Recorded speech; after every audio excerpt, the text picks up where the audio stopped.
ফুল কেন? কারণ তুমি বিএসসি পাস করছো। রেজাল্টের সাথে ফুলের সম্পর্ক কি? সম্পর্ক আছে, সম্পর্কটা কি? কথা বুঝে নিতে হয়। তোমার মতলব বুঝছি। সাহস তো কম না। আমার বুক ভরা সাহস। একটা বিএসসি পাশ মেয়ের ফ্রেন্ড হয় কিভাবে? হ্যাঁ, তুমি তো ভালো চাকরি, তোমার তো জানার কথা। ফুল টুল নিয়ে যাও যাও। I love you. না, আই লাভ ইউ দাঁড়াও দেখে। ফুল নিয়ে আমাকে অভিনন্দন জানাইতেছে চলে আস। ভালোই না, খারাপ কোনো কিছু দেখতেছো না। আমি ওর আই লাভ ইউ টু বলে দেই।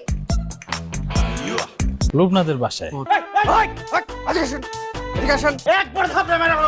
কোথায় যান আপনি? লোকনাথের বাসায় যাচ্ছি। এটা কি 21 নম্বর বাসা না ভাইয়া? তা আপনি লোকনাথ কি হন? লোকনা আমার ছাত্রী, আমার কোচিং এ পড়তো। মানে এই ইয়াং সুন্দরী মেয়ে দেখলে মায়া মহব্বত বেড়ে যায়। নিজে এসে ফুল দিয়ে অভিনন্দন জানাই। প্লিজ ভাইয়া প্লিজ আমাকে যেতে দিন। আপনি কে? ওর সামনে জিজ্ঞেস করতেছে আমি কে।